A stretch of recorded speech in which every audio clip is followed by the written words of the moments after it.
네, 같이 풀어보겠습니다. 자, 이 시간에는 우리 제29회 FAT 1급에 출제된 이론 평가 문제 15개 한번 같이 풀이해 볼게요. 1번을 보면은 회계 처리 중 옳지 않은 것은 이렇게 물었습니다. 그죠? 1번 보기 보니까 직원의 가족 동반 야유회비는 복리후생비로 회계 처리한다. 자, 직원들을 가족과 함께 회사 야유회를 갔어요. 복리후생적인 것이죠? 네, 맞습니다. 다음 2번. 직원의 업무 역량 강화를 위한 영어학원 지원비는 교육훈련비로 회계 처리한다. 그렇습니다. 직원들의 업무 역량을 강화하기 위해서 외국어 학원을 지원했어요. 교육훈련비. 예, 맞죠? 다음에 세 번째. 거래처 직원의 결혼 축의금은 접대비로 회계 처리한다. 네, 거래처 직원을 접대하는 거잖아요. 축의금도 접대비에 해당이 돼요. 거래처 직원의 축의금은. 그러면 4번이 틀렸겠다. 4번을 보면은요, 회사 부담분의 건강보험료는 예수금으로 회계 처리한다. 예수금은 본인 부담금, 즉 근로자 부담분의 건강보험료가 예수금이잖아요, 그죠? 급여 지급할 때 그 근로자들한테 떼놓잖아요, 회사가. 그게 예수금이고, 회사가 부담해주는 건강보험료는 뭘로 처리하면 될까요? 복리후생비, 그렇죠? 네. 그래서 회사 부담분 건강보험료는 복리후생비로 회계 처리한다. 예수금이 아니다. 다음에 2번 보겠습니다. 다음 12월 결산법인 주식회사 한공은 2018년 1월 1일 기계장치를 100만원에 취득했어. 내용연수는 5년이고 감가상각 방법이 정률법이네요. 상각률은 0.45. 이때 2018년과 2019년 기계장치의 감가상각비로 알맞은 것은 이랬습니다. 자, 정률법 감가상각비 계산 문제가 나왔네요. 예. 자, 정률법 감가상각비 계산 공식 한번 써봅시다.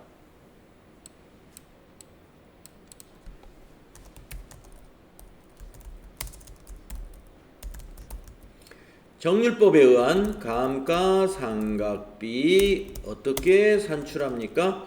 예. 취득원가에서 감가상각 누계액을 뺍니다. 그래가지고 곱하기 정률. 매년 이런 방식으로 계산을 하면 돼요. 자, 그러면 공식을 대입해서 우선 2018년도에 샀죠? 그럼 2018년도 감가상각비를 한번 계산해 보겠습니다. 자, 2018년도 감가상각비는 취득금액이 얼마예요? 100만원이죠. 100에서 빼기 감가상각 누계액은 첫 해는 없습니다. 그렇죠? 예.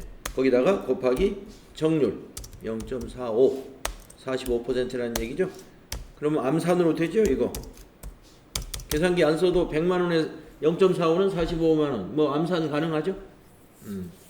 자, 두 번째. 그 다음해인 2019년은 어떻게 될까? 2019년도의 감가상각비는 이렇게 계산해야죠. 취득금액 100만원에서 빼기 감가상각 누계액 45만원을 뺀 것을 우리가 뭐라고 그러냐면 장부금액이라고 그러잖아요. 장부금액. 그 장부금액에다가 곱하기 45 0.45. 자, 그러면 55만원에 0.45가 되겠네요. 이건 좀 계산기 좀 써야 되겠네. 사람 머리에 한계가 있어요. 55만원 곱하기 0.45. 여러분 얼마 나와요? 아까 계산해봤죠? 24만 7,500원 나왔을 거예요. 예, 그래서 답은 45만원과 24만 7,500원 4번에 답이 있다는 거죠. 예, 정률법 계산 여러분 예, 이거 지금 이 기본만 알면 네, 정률법 문제 다 맞출 수 있을 거예요. 다음에 3번을 보겠습니다. 주식회사 한공의 당기순이익은 80만원으로 계산되었으나 이후 결산 과정에서 다음의 내용이 누락된 것을 발견하였다. 이를 반영한 후에 당기순이익은 얼마일까요? 이랬습니다. 자, 그러면은 플러스인가 마이너스인가만 계산하면 되죠? 이익을 중심으로. 자, 첫 번째 거 봅시다. 취득 시 자산으로 처리한 소모품 사용액 2만원을 결산 정리해서 누락시켰대요. 사용한 거 2만원을 누락시켰다? 비용을 누락시켰네요? 그러면 이거를 반영하면 비용을 빼줘야 되잖아요. 마이너스예요. 비용 누락시켰으니까 비용을 잡아주면 이익은 마이너스 나잖아요. 네, 다음에 두 번째 거. 매출 채권에 대한 대손 발생 3만원의 회계 처리 누락. 대손 3만원 발생했어요. 근데 이걸 누락시켰대. 가로 열고 결산 전 대손 충당금 잔액은 만원이 있었답니다. 그러면 우리가 대손이 발생했을 때 대손 충당금을 차변에 기록해서 충당금을 상기시키는 거죠. 3만원이 모지래요. 그러면 만원은 충당금으로 하고 나머지 2만원은 비용 처리하죠. 그게 대손상각비잖아요. 그래서 이것도 마이너스 얼마? 이건 2만원. 비용 처리 2개만 빼먹었네. 그래서 4만원을 빼면 됩니다. 어디에서? 이 80만원 당기순이익에서. 그러면 76만원이 보기 1번에 있습니다. 이렇게 계산하시면 돼요. 그러니까 여러분 이런 문제 우리가 자주 볼 수 있어요. FAT 1급에서는 이런 문제 참 잘 나오더라고요. 빼줘야 되는가? 더해줘야 되는가? 이익 중심으로. 예, 이익을 증가시켜야 되는지 감소시켜야 되는지 그것만 판단하면 돼요. 자, 그런데 우리는 또 그것만 판단할 것이 아니라 분계를 한번, 이걸 판단한다는 건 뭐예요? 분계를 할 수 있다는 거죠. 분계를 할 수 없어도 그 판단은 가능할 수가 있습니다. 자, 그러나 우리는 완벽하게 첫 번째 거 소모품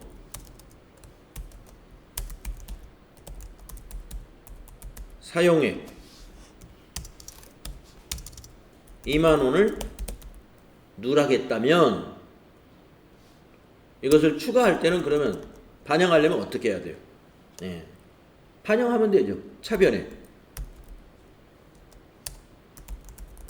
소모품비 2만원. 대변은 어떻게 해야 돼요? 소모품 2만원. 자산에서 감소시켜야죠. 예. 취득시 처음에 뭘로 잡았어요? 자산으로 처리해놨죠?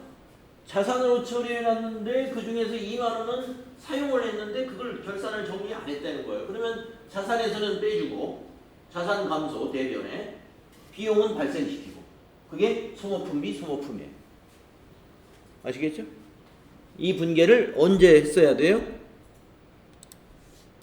12월 31일 날 했어야 되는데 이걸 누락시켰다 이거예요. 그래서 아까 비용이 발생했기 때문에 요 80만원에서 2만원을 빼준 것이고, 두 번째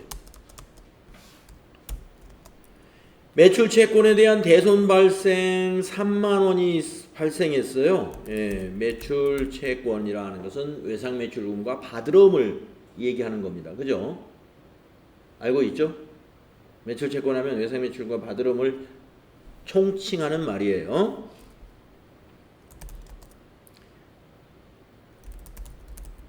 (3만원) 그런데 이때 대손 충당금 잔액은 만원이다 라고 했단 말이에요. 자, 분계 차변에 우선 대손 충당금 만원 있는 거 먼저 상계시킵니다.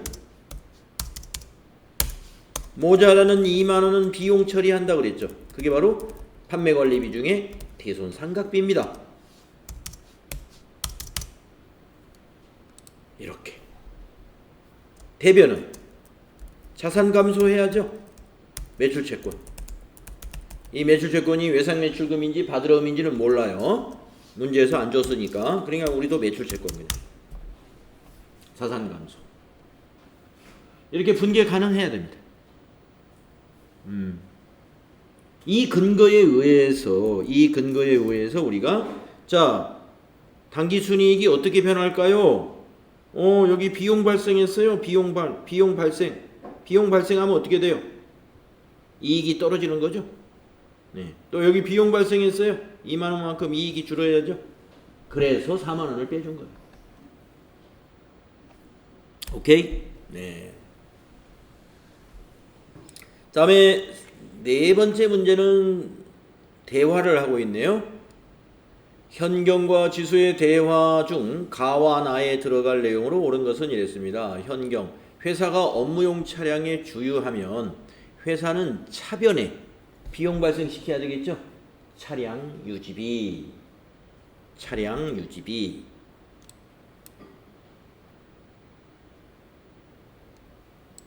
그렇죠?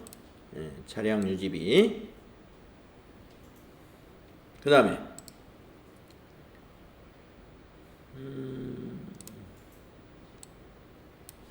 이 색깔이 이렇게 늦게 지수. 주유소가 고객에게 휘발유를 주유해주면 주유소 대변에, 주유소는 휘발유가 상품이에요. 그러면 대변에 수익이 발생하죠. 상품 매출. 주유소에서는 상품 매출이 되는 거예요. 그래서 3번이 답이다. 다음 5번 문제는요. 주식회사 한공의 다음 자료를 이용하여 손익계산서에 표시될 매출원가를 계산하면 얼마냐 이랬습니다. 이 기초가 나오고 뭐 매입이 나오고 이 기말상품 나오고 그러면요. 여러분들 제가 추천해 주는 게 뭐예요? T 계정을 옆에다가 이렇게 시험지 가장자리에 이렇게 T자 써가지고 배치시키세요. 그러면 그냥 답이 나와요. 뭐가? 매출원가가. 예. 자, 저는 미리 만들어 놓은 표를 한번 이용해 볼게요. 예, 여러분은 시험지 빈 곳에다가 요 T자만 하나 살짝 이렇게 그려 놓으셔라. 요 위에가 상품이라고 생각하고 자리가 이게 딱 돼 있어요. 상품은 차변이 기초 단기 매입이고 대변이 매출원가하고 기말이거든요. 예. 이 합계가 항상 일치하도록 만들어주면 되는 거예요. 네. 자, 그러면 기초부터 갖다 대입을 해보는 거예요. 기초가 15만원, 매입은 61만원,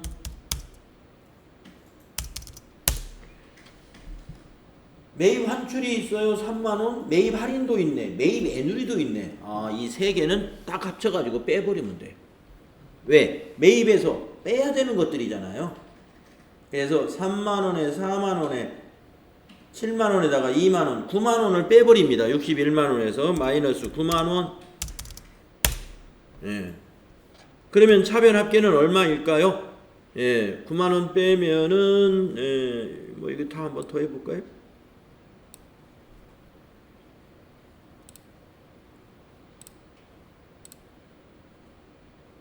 (67만원이죠) 67만원. 그러면 기말이 얼마예요? 70만원. 기말이 12만원. 예. 그러면 여기 12만원 넣어가지고 대변도 67만원이 되도록 만들면 된다 이겁니다. 그러면 매출원가는 12만원을 빼면 되지 않느냐 이거예요. 기말에서. 예. 그래서 55만원이 매출원가가 된다. 이렇게 짝 맞추기 하시라 이거예요.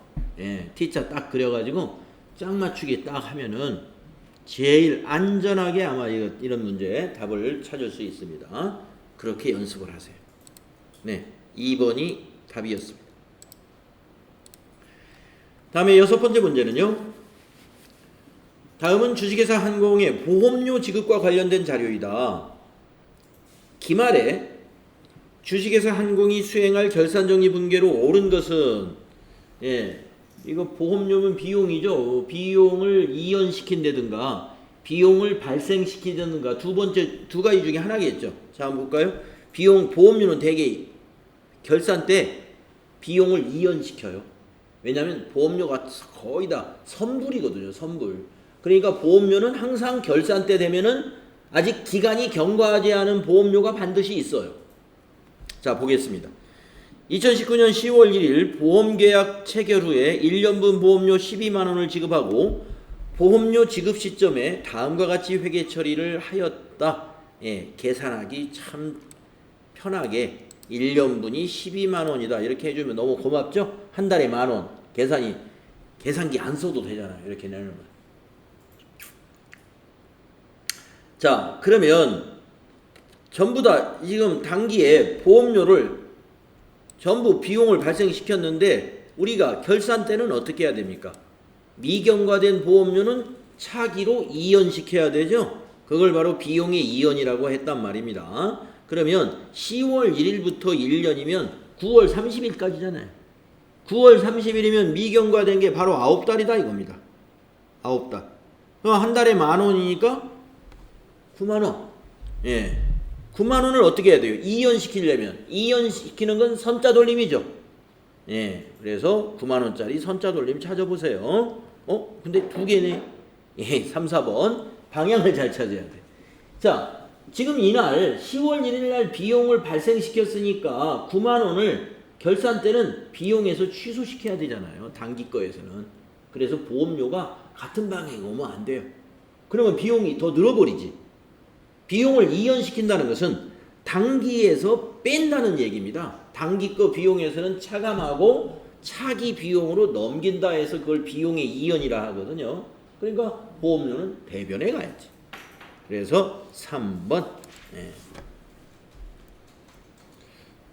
근데 이렇게 알아야 되는데 이거 3번하고 4번 헷갈리는 사람들 의외로 많습니다. 공부가 조금 부족해서. 우리가 선급비용, 보험료 이 개념 과목까지는 아는데 갑자기 전표 입력을 하려고 하면 그래서 막 보험료가 내가 차변에 써야 되나? 대변에 써야 되나? 여러분 잊지 마세요. 비용을 이연시킨다는 것은 단기의 비용에서는 취소시켜야 되기 때문에 비용을 대변에 써야 돼요. 차변에 쓰면 안 돼. 선급비용이 자산이잖아요. 자산을 증가시키는 거. 자산을 증가시키는 거니까 차변에 와야지. 여러분 선급이라는 게 다 자산이에요. 선급 미리 줬다. 선급금도 자산, 선급 비용도 자산이죠. 그래서 차변에 온다. 다음에 7번째 문제는 다음 중 재무상태표에 대한 설명으로 옳지 않은 것은 이랬는데 한번 이거 뭐 설명이 길었는데 옳지 않은 것은 맞췄을까요? 질문하면 금민주 씨 이거 몇 번이라고 하셨어요? 4번이요? 4번을 한번 보겠습니다. 재무상태표에 자산과 부채는 어떠한 경우에도 상계하여 표시하지 않는다. 이게 틀렸어요. 자, 왜 그러냐면 원칙적으로 상계하여 표시하지 않습니다. 원칙적으로 총액으로 표시해야 돼. 그거는 원칙. 우리가 원칙이라고 하는 것은요. 예외가 있을 수 있다는 것을 말하는 거예요. 그러니까 자산과 부채는 어떠한 경우에도 이 말은 절대로 있어서는 안 된단 말이죠. 근데 자산과 부채 상계 처리하는 경우 있습니다. 동시에 거래를 매입과 매출 거래를 동시에 거래처끼리 서로 같이 하고 있고 그걸 상계 처리하기로 합의가 되어 있으면 상계 처리 가능합니다. 그러나 원칙은 뭐예요? 상계 처리하지 않는 게 원칙이에요. 총액으로 그냥 표시하는 게 원칙이다. 4번 틀린 거 맞아요. 1, 2, 3번 중에 뭐 이상한 거 있었나요? 7번 문제 풀면서 나는 보기 1, 2, 3번 중에 이게 뭔가 옳지 않은 것 같은 느낌이 있었다. 그런 느낌을 받으신 분? 없어요? 통과. 네, 그러면 8번 문제로 가보겠습니다. 8번은 다음은 정수기 제조 판매업을 영위하고 있는 주식회사 한공의 2019년도 자료이다. 2019년 말 재무상태표상 미수금 금액은 얼마인가요? 그랬어요. 재무상태표에 미수금이 얼마냐고? 그럼 미수금 계정을 그려봐야 되겠네요. 자, 기중 외상 판매 대금의 회수는 없는 것으로 가정한다. 외상 판매? 정수기를 파는 회사에서는요, 외상 판매는 미수금이 아니죠. 정수기는. 그죠? 자, 그러면 지금 1월 1일 날 기초가 미수금이 30만 원 있었답니다. 그리고 3월 1일 날 정수기를 외상으로 판매한 건 이거는 미수금이 아니라 외상 매출금이니까 이건 무시해버려야죠. 예. 그 다음에 5월 10일 날 사무실의 중고 가구를 외상 판매했대요. 이거는 사무실의 중고 가구니까 외상은 미수금이죠. 그러면 요거 30만 원하고 10만 원 더하면 되겠네요. 네, 생각보다 쉬웠어요. 뭐 T자 그릴 것도 없네. 그냥 읽으면 답이 나오네. 네, 그래서 2번이 답이었다. 3월 1일 거는 외상 매출금이다. 다음 9번. 다음 결산정리사항을 반영한 후 주식회사 한공의 2019년 손익계산서상 법인세 차감 전 순이익은 얼마인가? 단 결산정리사항을 반영하기 전 2019년 법인세 차감 전 순이익은 300만 원이며 미수이자 임대료는 월할 계산하라. 아마 임대료 수익이 있는 모양입니다. 근데 임대료 수익을 빼먹은 모양이네요. 한번 일단 읽어보겠습니다. 지금 현재 300만 원이래요. 법인세 차감 전 순이익이. 자, 그러면 정기예금은 200만 원에 대한 미수이자가 있대요.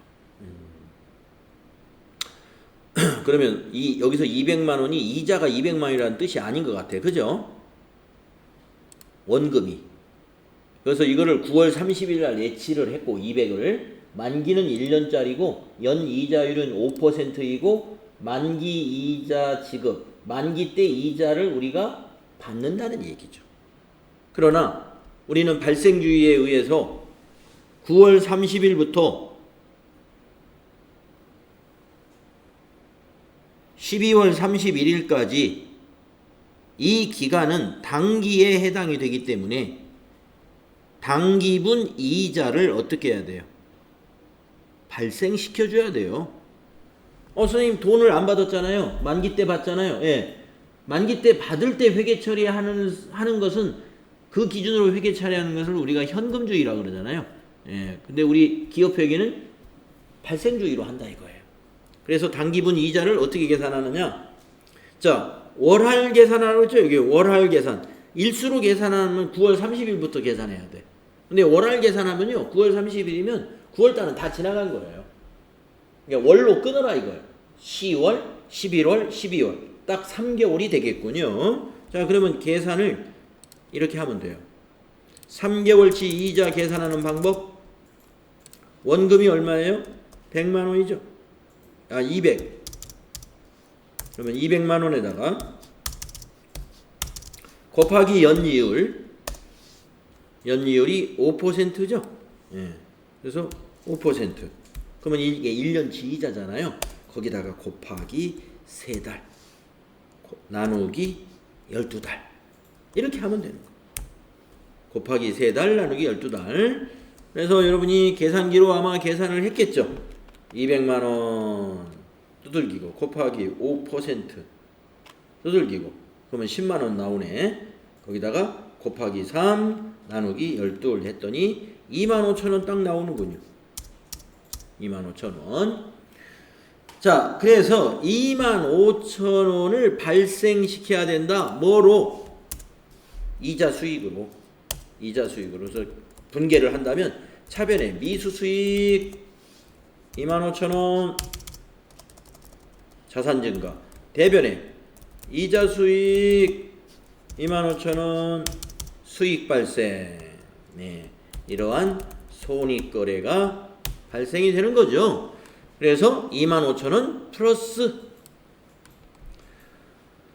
자, 수령시 전액은 선수수익으로 계상한 1년치 임대료 30, 이게 뭔 말인가요? 수령시 전액을 선수수익으로 계상한 1년치 임대료 30. 임대기간. 이거는 또 이자가 아니라 별건이군요. 또 하나 있어요. 건이 또 하나 있어요. 위에 거는 이자 수익이었고 밑에 거는요 임대료입니다. 자, 수령시 전액을 선수수익으로 계상한 1년치 임대료가 있대요. 2019년 12월 1일 날부터 내년 11월 말까지. 그런데 이게 다 선수수익인가요? 아니죠. 한 달치. 자, 2019년 12월 1일부터 12월 31일이 딱 한 달이네요. 1개월치는 단기의 수익으로 봐줘야 돼요. 네. 그래서 30만원 중에 1개월치가 얼마냐 계산해야죠. 30만원 중에 30만원 곱하기 1개월 나누기 12 하면 이게 1개월치가 되는 거죠. 예. 그냥 30만원을 12로 나누면 돼요. 30만원 나누기 12 25,000원. 25,000원을 어떻게 해야 돼요? 금액이 똑같네 두 개가. 예. 이거를 선수수익이 아니라 수익 발생시켜야지. 차변에 선수수익 25,000원. 이거는 뭐예요? 부채 감소가 되고, 대변에는 임대료 25,000원이라고 하는 수익이 발생이 되어서 이것도 손익거래예요. 수익이 발생되는 손익거래가 되겠습니다. 그래서 여러분들 말이죠, 이렇게 분계까지 잘 이해가 되었으리라고 보고요. 결론적으로 5만원이 증가하면 돼요. 어디에서? 현재 법인세 차감전 이익에다가 5만원을 플러스하면 됩니다. 그러면 현재가 얼마였어요? 거기다가 5만원 더하면 답이 있나요? 네. 5만원 더하면 305만원이 답이 되겠군요. 그죠? 예, 1번에 답이 있다. 다 맞추셨어요?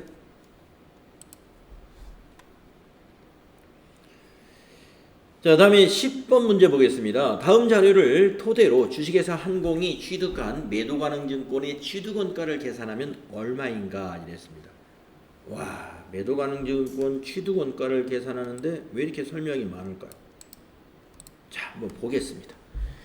자, 2019년 7월 26일에 단기 시세 차익을 얻을 목적으로 액면 금액이 주당 5,000원인 홍콩의 주식 500주를 주당 6,200원에 매도. 이때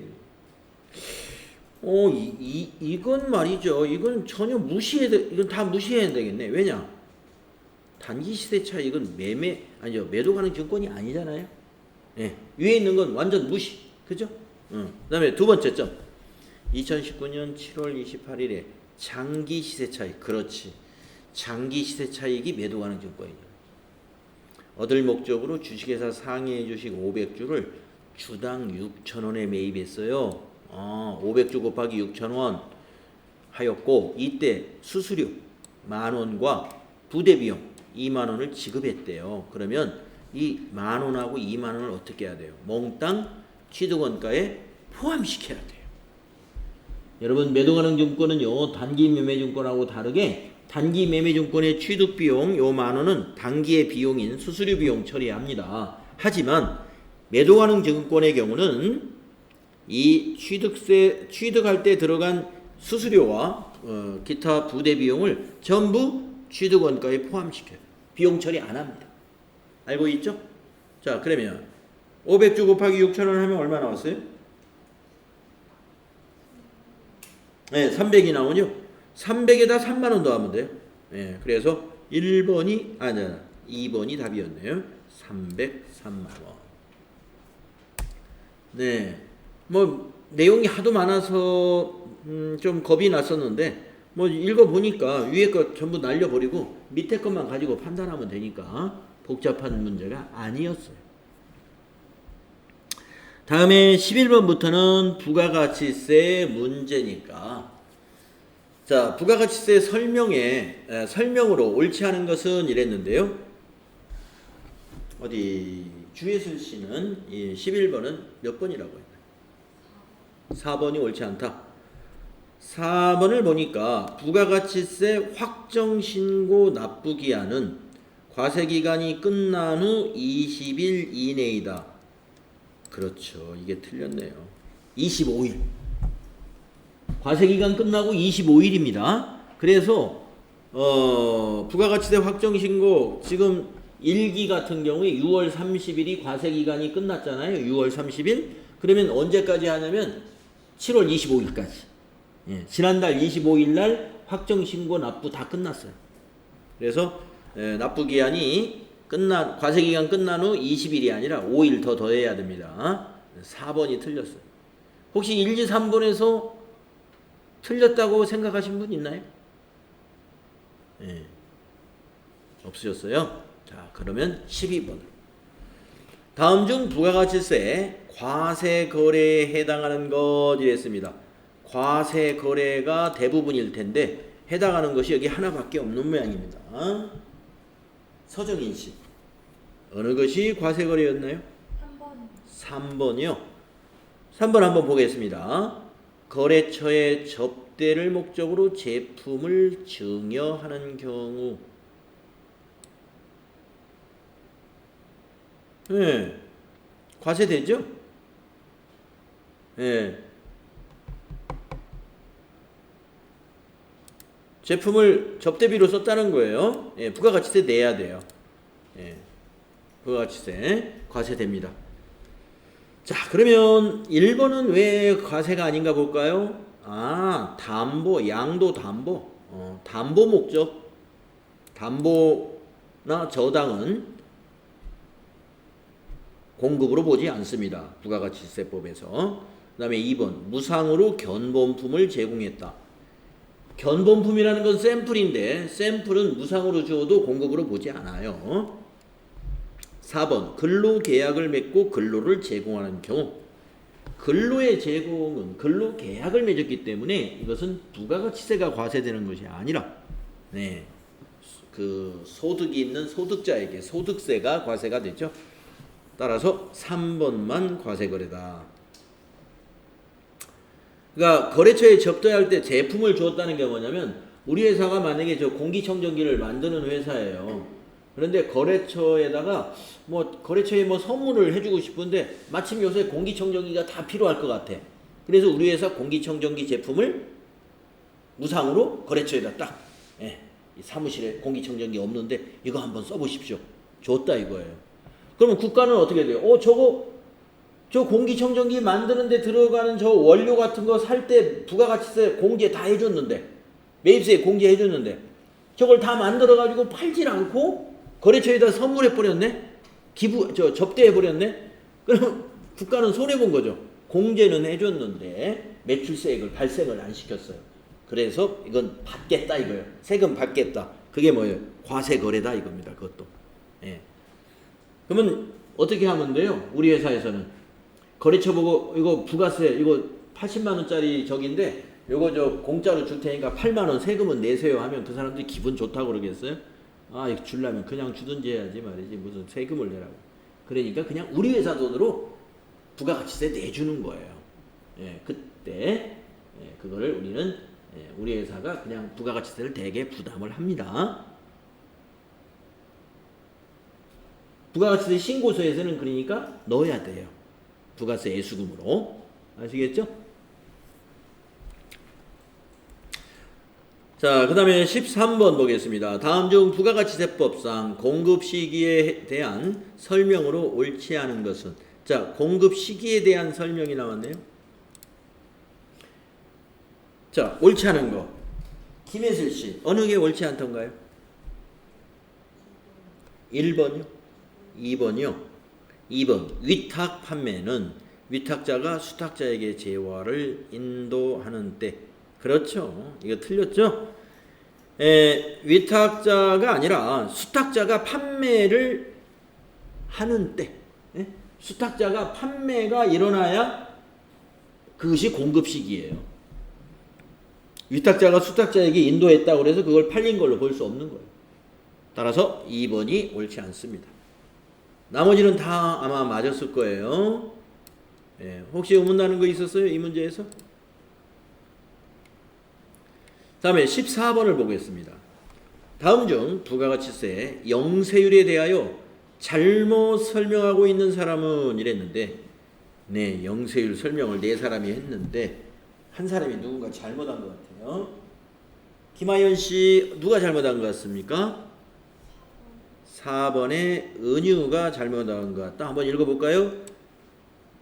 모든 수입 재화에 대하여 영세율을 적용해야 해. 오, 완전히 잘못됐네요. 수입은 영세율이 아니에요. 수출이 영세율이죠. 수출. 수입은 과세. 수입은, 그래서 은유가 뭘 착각한 거예요. 수출에 대하여 영세율을 적용하는 것이죠. 수입에는 부가가치세가 과세됩니다. 그래서 4번이 잘못 설명했다. 자, 마지막 15번 문제는요. 이런 문제, 계산 문제가 나왔군요. 다음은 전자제품 도매업을 영위하는 주식회사 한공의 2019년 1기 부가가치세 확정신고 기간 공급가액에 대한 자료이다. 해당 기간에 과세 표준이 얼마요? 과표. 자, 국내 매출의 과표죠. 수출의 과표죠. 영세율도 과세 표준에 들어갑니다. 여러분 알죠? 영세율. 면세는 과세 표준에 안 되지만 영세율은 과세 표준 안에 있어요. 토지 매각. 이거 영세율이죠. 토지는. 아니야, 영세율이 한다. 면세. 이건 빠지고. 담보 제공. 담보와 저당을 맡기는 거. 담보나 저당의 제공은 공급이 아니죠. 그래서 과세 표준 아닙니다. 자, 위에서 두 개만 더 하면 됩니다. 그래서 4번 900만 원이 답이 되겠다. 네. 10개 이상 다 맞으셨죠?